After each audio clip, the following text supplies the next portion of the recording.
Good morning student.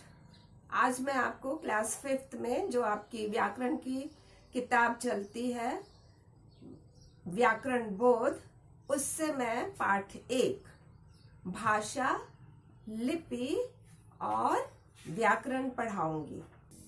सबसे पहले जब हम किसी से बात करते हैं तो हम अपने भाव और विचारों को दूसरों के सामने व्यक्त करते हैं। किस माध्यम से व्यक्त करते हैं? तो जिसे दूसरा सुने और समझे वो माध्यम कहलाता है भाषा। भाषा भावों और विचारों के आदान प्रदान के समर्थ माध्यम को ही भाषा कहते हैं। तो हमने समझा कि जब हम आपस में किसी से बातचीत करते हैं तो जिस माध्यम का प्रयोग हम करते हैं उसे भाषा कहते हैं। और भाषा के 3 प्रकार या 3 रूप होते हैं। पहला है मौखिक भाषा और दूसरा लिखित भाषा, तीसरा सांकेतिक भाषा। मौखिक भाषा जो है उसको ओरल लैंग्वेज कहते हैं।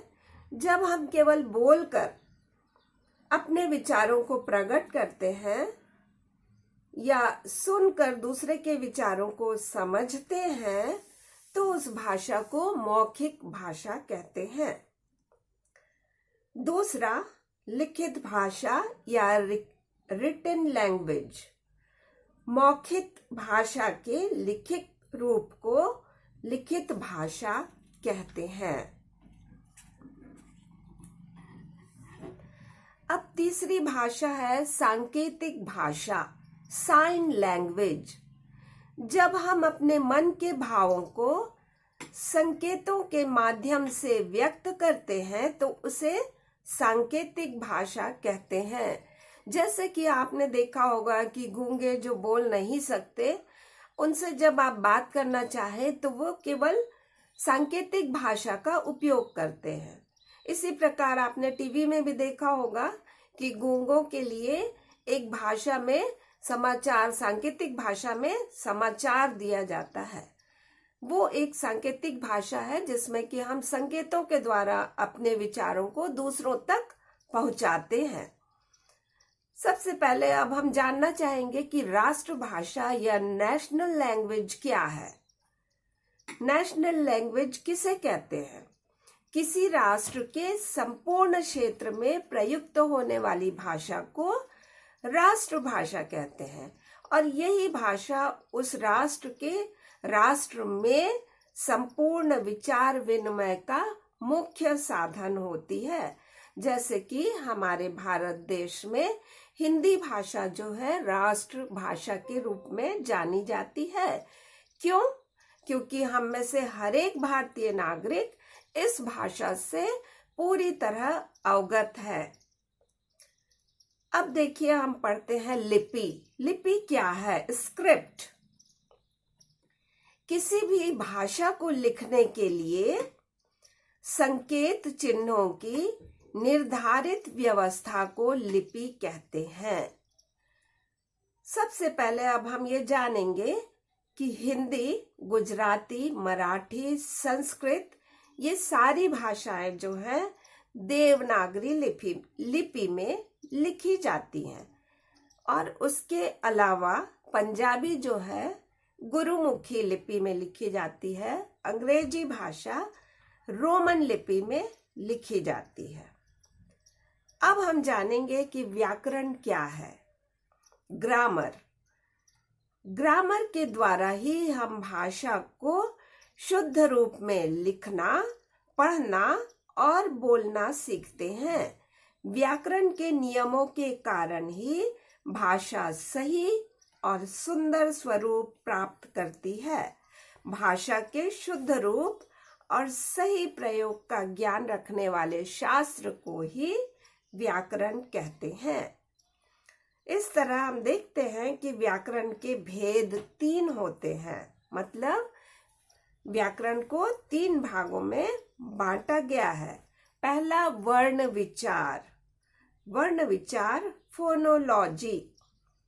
इसमें सब शब्दों की रचना वर्णों से होती है और वर्ण विचार में वर्णों के आकार, उनका उच्चारण और वर्णों के मिलने से किस तरह शब्द का निर्माण होता है, इस चीज का हमें अध्ययन कराया जाता है। दूसरा, शब्द विचार, इटोमोलॉजी। प्रत्येक भाषा अपनी जरूरत के अनुसार शब्दों का निर्माण करती रहती है और दूसरे स्रोतों से भी कई शब्दों को ग्रहण करती है। इसको शब्द निर्माण या शब्द विचार के अंतर्गत रखा गया है। इसके अंतर्गत शब्दों का निर्माण किस तरह होता है, उनका विकास किस तरह होता है, उन शब्दों का अर्थ क्या है, ये सारी बातों का अध्ययन कराया जाता है। वाक्य विचार। वाक्य विचार में वाक्य की बनावट एक निश्चित प्रकार से होती है, जैसे कि हमारी हिंदी भाषा में भी वाक्यों में सबसे पहले कर्ता, फिर कर्म और अंत में क्रिया आती है। जैसे कि ऋतिक पुस्तक पढ़ता है, यहाँ पर ऋतिक जो है वो कर्ता है, पुस्तक कर्म है और पढ़ता है ये एक क्रिया है। अब जब हमने पूरा पाठ अध्ययन कर लिया है तो हम कुछ प्रश्नों के उत्तरों को लिखेंगे। भाषा किसे कहते हैं और भाषा के क्या रूप होते हैं, ये हमने पाठ में समझा है। इस प्रश्न को और इसी तरह प्रश्न 2, लिपि किसे कहते हैं, और प्रश्न नंबर 3, भाषा में व्याकरण की क्या उपयोगिता है। इन प्रश्नों को आप करेंगे होमवर्क के तौर पे।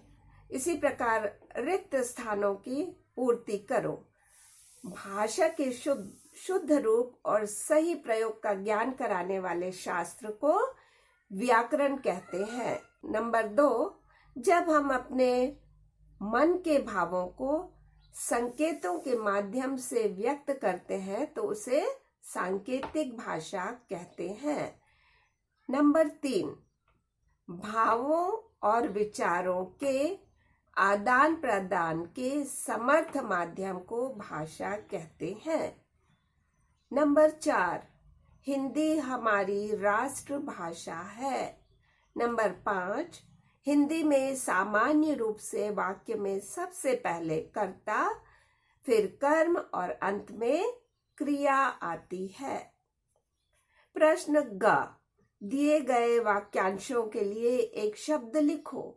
पहला, किसी राष्ट्र के संपूर्ण देश में प्रयुक्त होने वाली भाषा को क्या कहते हैं? राष्ट्रभाषा। नंबर 2, बोलकर अपने विचार प्रकट करने वाली भाषा मौखिक भाषा। नंबर 3, लिखकर व्यक्त की जाने वाली भाषा लिखित भाषा। संकेतों के माध्यम से व्यक्त की जाने वाली भाषा सांकेतिक भाषा। वर्णों के आकार, उच्चारण, वर्णों के मिलने से शब्द निर्माण आदि का अध्ययन क्या कहलाता है?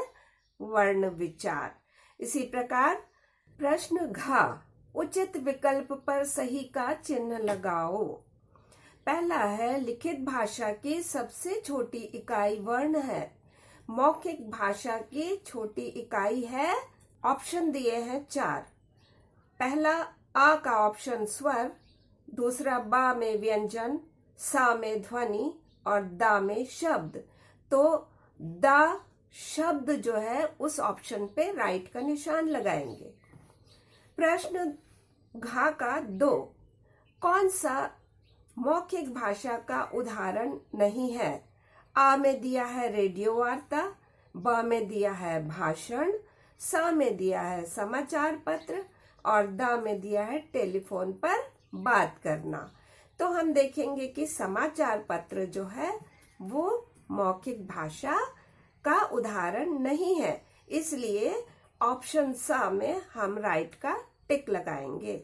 इस तरह से आपके सारे क्वेश्चन आंसर भी कंप्लीट हुए, पर कुछ प्रश्न जो प्रश्न का में दिए गए हैं, प्रश्नों के उत्तर उनको मैं आपको दे रही हूं, आप उसको अपनी कॉपी में लिखें।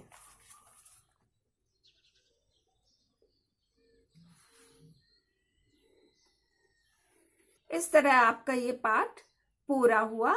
धन्यवाद।